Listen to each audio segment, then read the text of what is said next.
January 8th, 2021. Democratic congressional leaders called for President Donald Trump to be removed from office while two cabinet members, including Secretary of Education Betsy DeVos, resigned. This comes a day after the Capitol was stormed by rioters encouraged by the president to try to block Congress from certifying President-elect Joe Biden's election win. Mr. Trump acknowledged his loss in a video Thursday night while saying he was outraged by the lawlessness and mayhem at the Capitol. Mr. Trump insisted that tempers must be cooled a day after he encouraged his supporters to march on Congress because of his false allegations that fraud had denied him the re-election. America is and must always be a nation of law and order. The demonstrators who infiltrated the Capitol have defiled the seat of American democracy. To those who engaged in the acts of violence and destruction, you do not represent our country.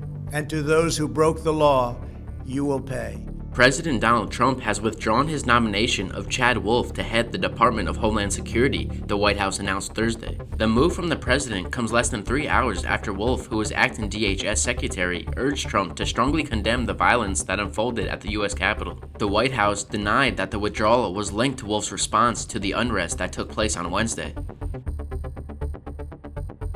Brazil's President Jair Bolsonaro said on Thursday the lack of trust in the vote count in the U.S. election led to Wednesday's mob attack on Congress and warned that the same could happen in his very own country. The far-right leader repeated claims of widespread fraud in the November 3rd vote and said Brazil's electronic voting system, internationally praised for its efficiency and speed in counting ballots, can be manipulated. Bolsonaro, an admirer of Trump and whose anti-establishment style of politics has mimicked Trump's, advocates for a return to printed ballots for the 2022 presidential election.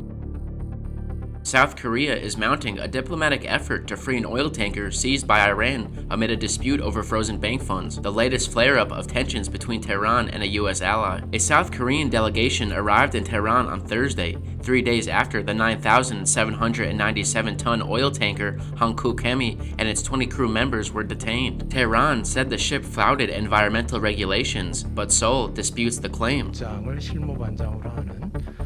실무대표단이 이란 현지에 급파되어 Capitol Police Chief Steven Sund will resign next week. Sund's resignation, effective January 16th, comes amid pressure from lawmakers, including House Speaker Nancy Pelosi and the union representing Capitol Police over the department's response to Wednesday's violent Capitol breach. Sund said the force is conducting a thorough review of the incident, security planning, and policies and procedures. Several lawmakers have vowed to investigate law enforcement's response to Wednesday's violent U.S. Capitol mob breach.